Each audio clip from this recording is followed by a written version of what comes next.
Grande édition du journal sur Ecofin Télévision, bienvenue à tous. Lundi 1er décembre à Kinshasa, la première ministre Judith Suminwa Tuluka a reçu en audience une délégation de l'Association des femmes d'exception du Congo, FEDEC en sigle, conduite par sa présidente Lydie Omanga. Cette rencontre qui s'est tenue à la primature a été l'occasion de faire les points sur les initiatives et projets en faveur de l'inclusion financière des femmes congolaises.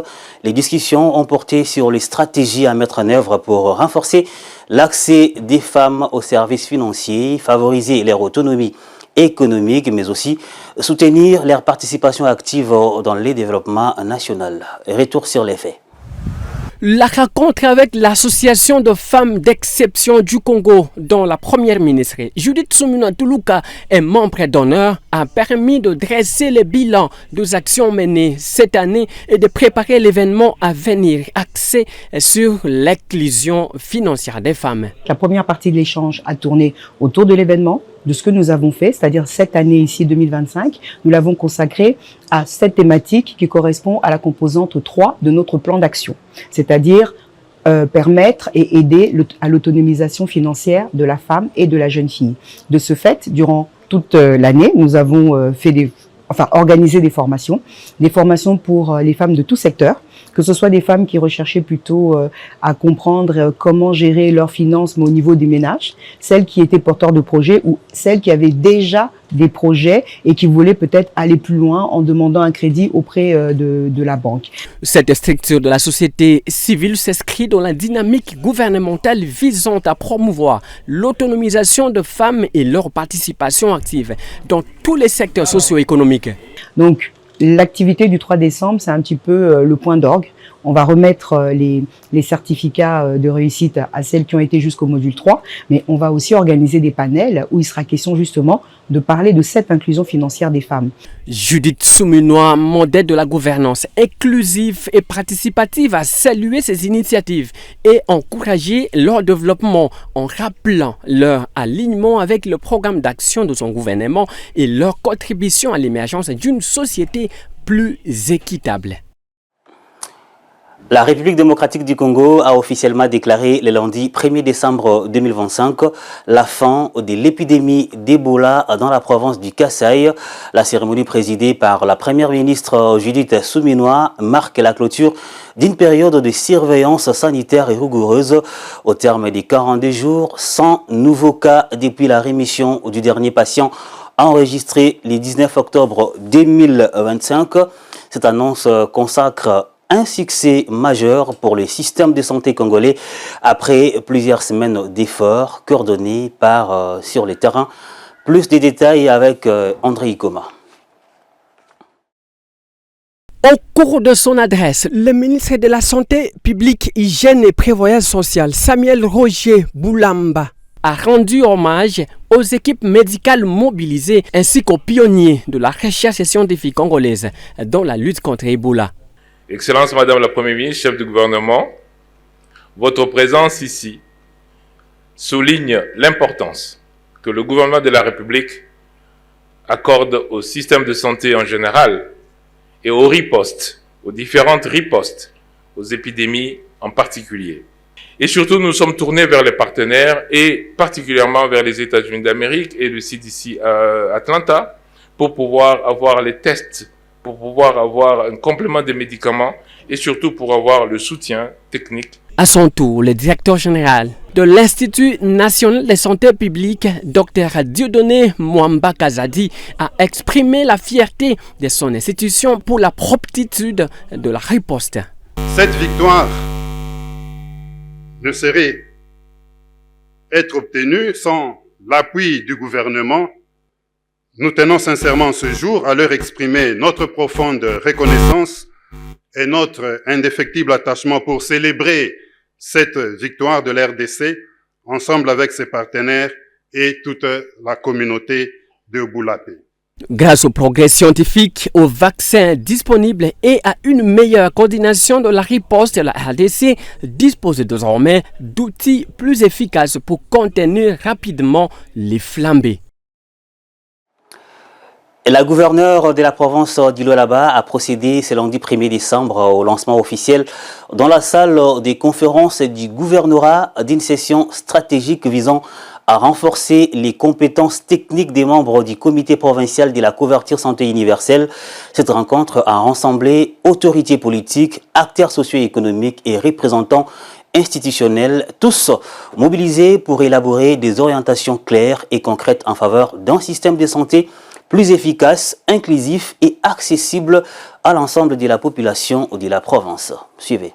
Du 1er au 2 septembre 2025, la province du Lualaba accueille un atelier de capacitation technique des membres du comité provincial de la couverture santé universelle organisé sous la présidence de la gouverneure Masuka Senififi en sa qualité de présidente du dit comité. L'événement, tenu sous l'égide du Conseil national de la couverture santé universelle, a réuni plusieurs personnalités. Les vice-présidents de l'Assemblée provinciale du Lualaba, Archimède Kabeya, les vice-gouverneurs Clément Moufunji, les quelques membres du gouvernement provincial, les représentants de la Fédération des entreprises du Congo, membres de la société civile, les chefs des divisions provinciales ainsi que quelques membres du cabinet de la gouverneure. Les représentants du coordonnateur national de la couverture santé universelle a rappelé que cet atelier vise à doter le Lualaba d'une feuille de route provinciale capable de traduire en action concrète l'ambitieuse vision du président de la République Félix Tshisekedi, résolu à garantir aux populations congolaises des soins de santé de qualité et accessibles. Les objectifs de cet atelier sont clairement définis.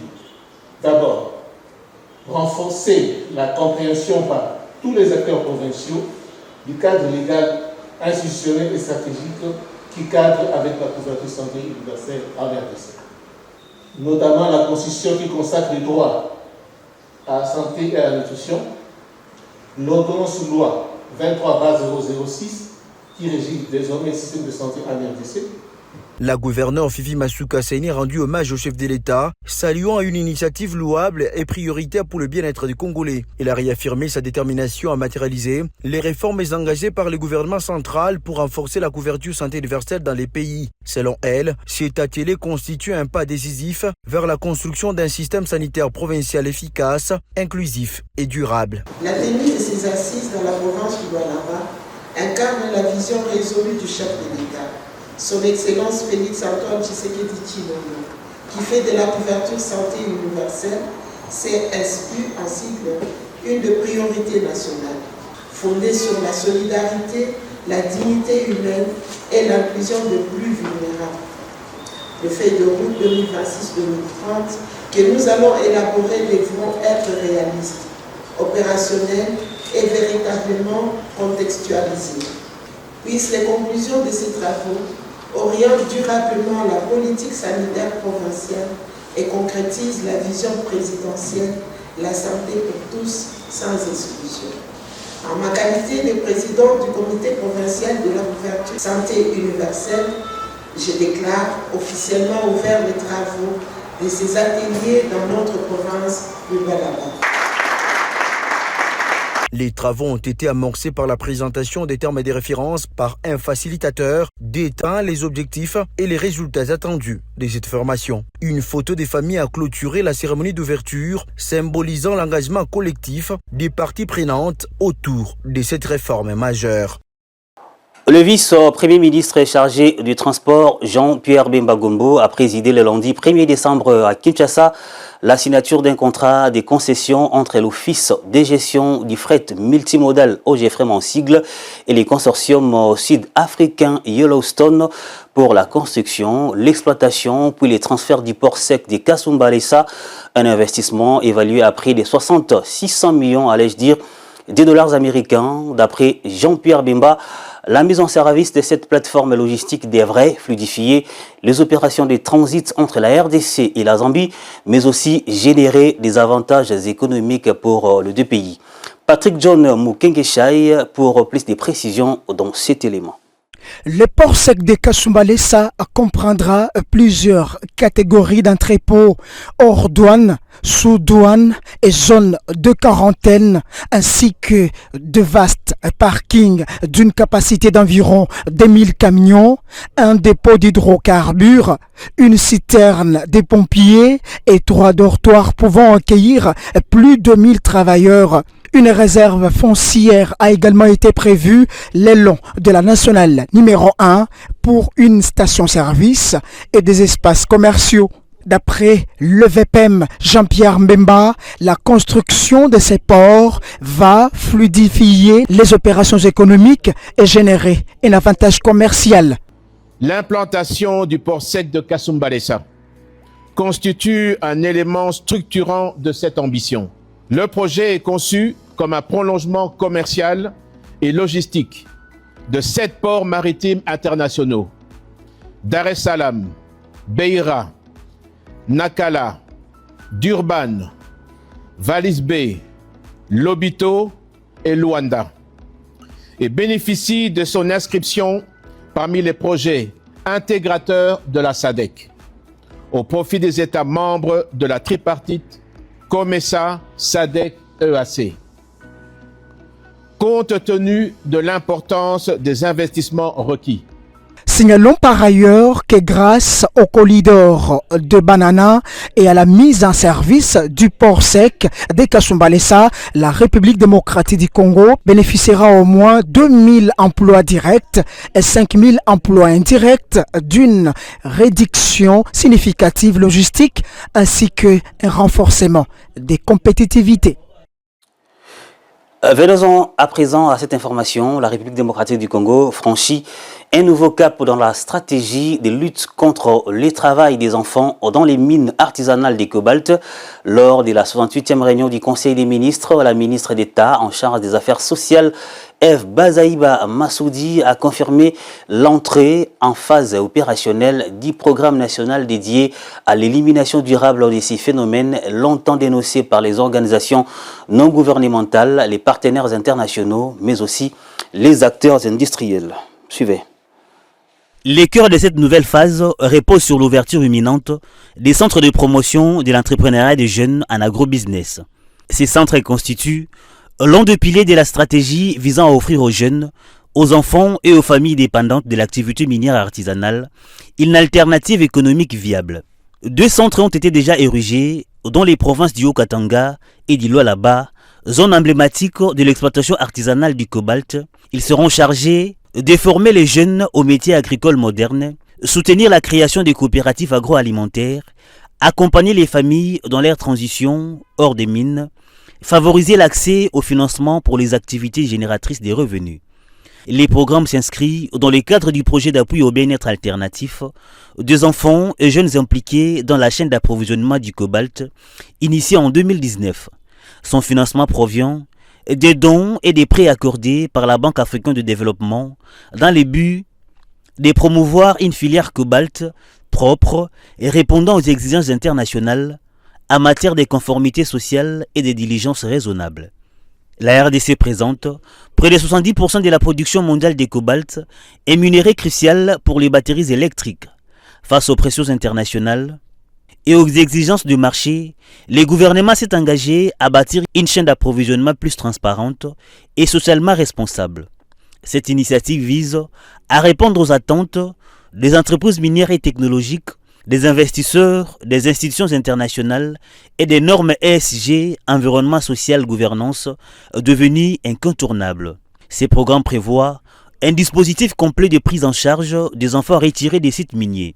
Il inclut entre autres la scolarisation et la remise à niveau, une prise en charge sanitaire complète, un accompagnement psychosocial, l'identification et l'enregistrement à l'état civil, souvent inexistant, une réinsertion dans un environnement familial sécurisé grâce à l'appui aux parents.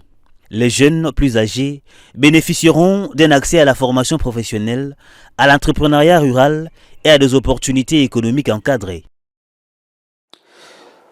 Dans le cadre du contrôle des conformités des activités et des sous-traitances dans tous les secteurs, le directeur général de l'autorité de régulation de la sous-traitance dans le secteur privé, Miguel Katembe Kachal, a effectué une visite d'inspection à l'usine de la société brassicole Bralima à Kinshasa.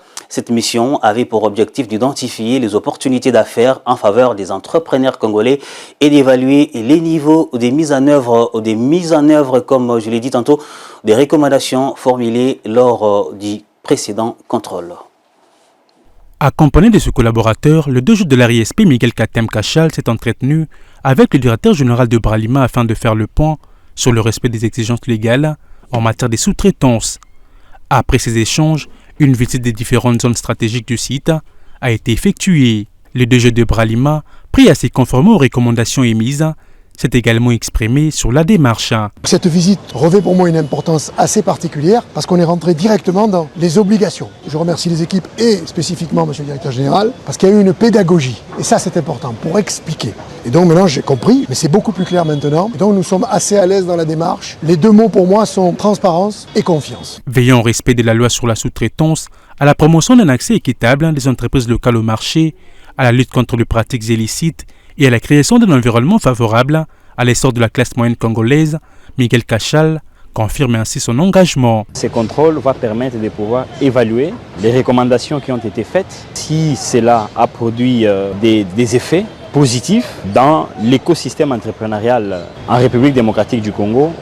Et ce que je pourrais dire est que, comme vous le savez, l'entrepreneuriat, surtout des jeunes, tient à cœur le président de la République, chef de l'État, qui ne cesse de le dire tous les jours qu'il veut développer la classe moyenne congolaise au travers la sous-traitance, au travers la chaîne des valeurs et faire en sorte qu'à la longue, les Congolais s'élancent aussi au niveau des activités principales.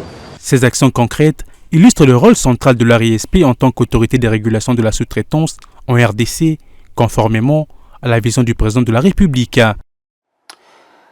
C'est ce mardi 2 juillet que s'est ouvert l'atelier de réflexion sur la structuration et l'accompagnement des coopératives. Cette initiative du gouvernement annoncée lors du dernier Conseil des ministres a été annoncée par le ministre du Développement rural Grégoire Muchael Mutombo. C'était au Sultani River Hotel de Kinshasa pour cette première journée. Il était alors question d'identifier ces coopératives pour une meilleure prise en charge. Ben Chokuta et Eddie Boma étaient présents. Beaucoup d'atouts qui nécessiteraient que l'on puisse effectivement bénéficier des mesures qui vont être prises. Contrairement aux activités réservées aux coopératives traditionnelles, cet atelier a rassemblé des coopératives multisectorielles. L'objectif est de les identifier tout d'abord, les structurer et leur doter de tous les moyens de recherche pour qu'elles participent efficacement à relever l'économie du pays. Nous avons beaucoup de coopératives au niveau national, mais qui sont des coopératives de mallettes. Beaucoup de gens, ils ont créé des coopératives sans normes. Il y a des coopératives qui existent, mais qui sont des coopératives individuelles. C'est-à-dire, moi, j'ai créé ma coopérative, je vous prends vous tous comme les membres de la coopérative, et lorsque vous contribuez, c'est mon expansion que vous êtes en train de faire. Mais maintenant, le gouvernement de la République veut que nous puissions mettre de l'ordre, organiser les coopératives conformément à la loi OHADA et conformément aux textes nationaux que nous avons. Pour le ministre d'État, ministre du Développement rural, Grégoire Muchael Mutombo, si ces coopératives sont structurées, elles peuvent créer l'emploi partout au fin fond du pays et tenter tant soit peu de stopper l'exode rural. Il y a beaucoup de jeunes qui ont fui des milliers parce qu'il n'y a pas d'électricité, il n'y a pas de routes, il n'y a pas de l'eau. Vous comprenez? Alors, si nous structurons très bien nos coopératives, c'est pourquoi nous parlons de coopératives multisectorielles et polyvalentes. Parce qu'ils peuvent travailler dans tous ces secteurs et se mettre ensemble, créer des emplois là, chez nous. Chez nous, c'est où? Au village, parce que nous tous, nous sommes des villages. Chez nous, au village, c'est là où nous devons créer des emplois, dans des territoires. Ici, Kinshasa est saturé. Il y a beaucoup de jeunes qui sont ici, ils ont leur chance de se développer dans les territoires. Plusieurs structures nationales et internationales ont pris part à ce premier jour d'atelier, dont la Banque africaine de développement qui s'est engagée à appuyer le projet du développement en RDC, à l'instar de celui en cours sur la transformation de l'agriculture qu'elle a financé à l'auteur de 374 millions de dollars américains. Après plusieurs mois d'arrêt forcé, les trains urbains de la ville-province de Kinshasa s'apprêtent à reprendre du service. La suspension était consécutive à la dégradation de la voie ferrée provoquée par des fortes pluies, rendant les trafics impossibles sur certains tronçons. Interrogé à ce sujet, le directeur du chemin de fer urbain de Kinshasa, Georges Fouki, a confirmé la relance prochaine de la locomotive tout en appelant à une réhabilitation urgente et complète des infrastructures ferroviaires pour assurer une exploitation durable et sécurisée. Suivez l'intervention de Georges Fouki dans ces reportages réalisés par André Ikoma et Sile Chamala. Suspendu depuis plusieurs mois en raison de la dégradation sévère de la voie ferrée, le train urbain de Kinshasa s'apprête à renouer avec la circulation. Georges Fouki, directeur du chemin de fer urbain de Kinshasa, confirme une reprise imminente des opérations, annonçant ainsi une bouffée d'espoir pour des milliers d'usagers confrontés quotidiennement aux défis de mobilité. Il y a une grande pluie qui a dérangé un peu notre plateforme là où le train roule. Il a des emportements sur la voie. C'est ce qui fait qu'on ne peut pas lancer le train à ces jours. Mais on est déjà sur le terrain. D'ici là, nous prions que les choses aillent bien. Il a salué par ailleurs l'engagement renouvelé du gouvernement congolais qui a entrepris un vaste chantier de modernisation du secteur ferroviaire. L'acquisition de nouvelles locomotives et la volonté de renforcer les infrastructures traduisent selon lui une détermination claire à doter la capitale d'un réseau de transport plus fiable, performant et adapté à la croissance urbaine. Maintenant, nous sommes en train de travailler. Il faut aller voir le pont de Tchengue, il faut aller voir le pont vers l'aéroport. Nous avons tout fait. Mais il nous reste, ce n'est que les capotages. Soyons calmes parce qu'on travaille. Si ce n'était pas ces dérangements-là, on devait déjà arriver. Pour la locomotive, nous avons des locomotives qui arrivent. Nous avons, qui arrivent déjà, je crois, mais c'est déjà dans l'eau. Nous avons 5 autres locomotives qui vont arriver d'ici là.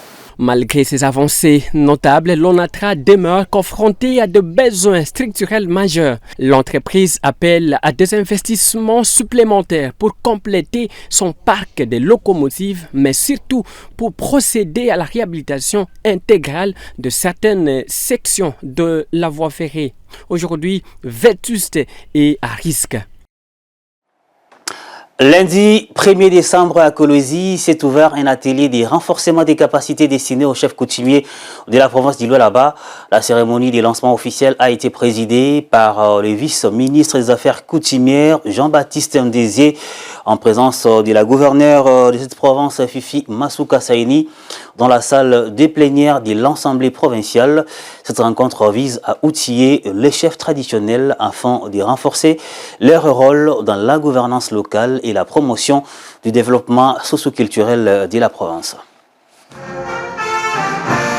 Cet atelier, lancé par le vice-ministre des Affaires coutumières Jean-Baptiste Ndézié dans la salle des plénières de l'Assemblée provinciale du Lualaba, vise à récolter les données des entités coutumières en vue de régulariser les statuts des chefs traditionnels conformément à la vision du chef de l'État, Félix-Antoine Tshisekedi Tshilombo. Tous les chefs coutumiers de la province du Lualaba prennent part à cet atelier de renforcement des capacités au cours duquel la gouverneure Marie-Thérèse Masuka Saini a exprimé la détermination de son gouvernement provincial à renforcer la collaboration avec l'ensemble des autorités traditionnelles pour garantir un climat de paix durable, avant de souhaiter la bienvenue au vice-ministre des Affaires coutumières. C'est pour moi un réel honneur, en ma qualité de gouverneur de la province du Lualaba, de prendre la parole en cette circonstance dédié au lancement officiel des travaux de collecte des données coutumières, préalable essentiel à l'octroi des affectés collectifs de reconnaissance des chefs coutumiers, des chefferies et de groupements.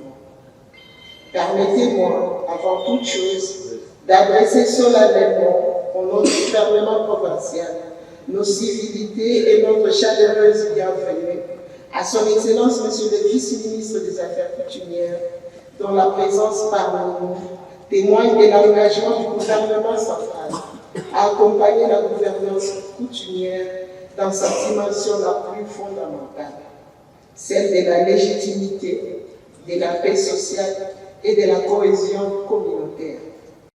En présence de la gouverneure Marie-Thérèse Masuka Saini, du vice-président de l'Assemblée provinciale, du vice-gouverneur Clément Moufundi Tinatskarl et de quelques membres du gouvernement provincial, le vice-ministre des Affaires coutumières Jean-Baptiste Ndenzé a officiellement lancé cet atelier dont l'objectif est d'assurer une meilleure gestion des entités coutumières pour garantir leur stabilité et leur reconnaissance juridique.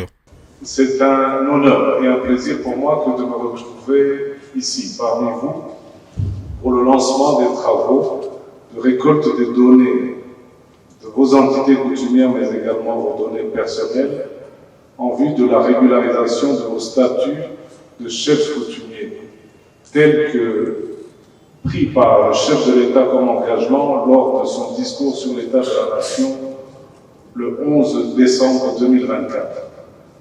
Dans l'adresse à la nation, la partie concernant les affaires coutumières, le chef de l'État s'était engagé à régulariser par arrêté collectif les chefs de chefferie et les chefs de groupement pour apporter une plus grande stabilité à nos entités, mais également pour vous apporter une sécurité juridique dans la gestion quotidienne de vos entités.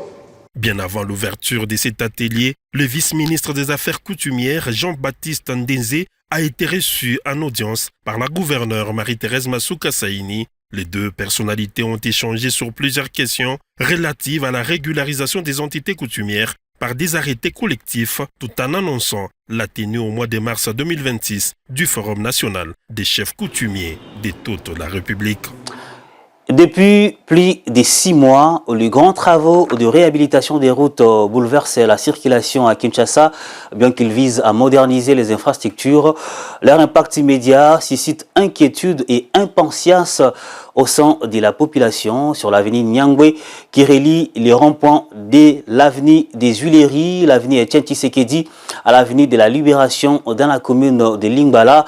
Les vendeurs et usagers ont dénoncé au micro de nos reporters Émile Kassanga et Eddie Iboma la lenteur des travaux sur cette artère principale, particulièrement en cette période de pluie où la dégradation perturbe à la fois leurs activités économiques et la mobilité urbaine. Suivez. Malgré la lenteur observée dans l'exécution de travaux de réhabilitation de cette avenue, très fréquentée aussi, bien de jour que de nuit, les usagers continuent de circuler à leurs risques et périls. Le nid des poules transformé en véritable mardeau, ainsi que de moellons abandonnés, endommagent régulièrement les pneus de plusieurs véhicules et motos. Sur place, les engins sont bien présents, mais les usagers dénoncent la lenteur de travaux à l'approche des festivités de fin d'année. Les conditions de vie deviennent trop difficiles. Il y a un problème. D'abord, il faut que les eaux qui sont dans les caniveaux soient dégagées, mais malheureusement, ce n'est pas le cas. Ici, il suffit seulement d'une petite pluie pour que les gens tombent. Chaque fois, les écoliers trébuchent. Nous avons besoin qu'on puisse asphalter notre avenue pour une bonne mobilité. Par ailleurs, un tenancier de bar déplore les pertes financières liées à la dégradation avancée de l'avenue Nyangwe qui affecte son commerce. Il n'y a pas moyen de se promener parce que toute cette partie a toujours été inondée. Nous ne comprenons pas comment est-ce que ces Chinois ont pu abandonner cette partie qui date déjà. C'est difficile de fêter Noël et bonne année dans ces conditions. C'est un manque à gagner pour nous, les commerçants qui œuvrent dans cette juridiction. Il est grand temps que les autorités en charge des infrastructures se mobilisent afin d'offrir aux habitants de Lingala et aux usagers de l'avenue Nyangwe une route digne de ce nom avant les fêtes de fin d'année pour garantir une meilleure mobilité. Voilà ce qui met un terme à cette édition du journal. Merci à vous de l'avoir suivi. Restez sur Ecofin Télévision. Je vous retrouve demain à la même heure avec les mêmes plaisirs. D'ici là, portez-vous bien.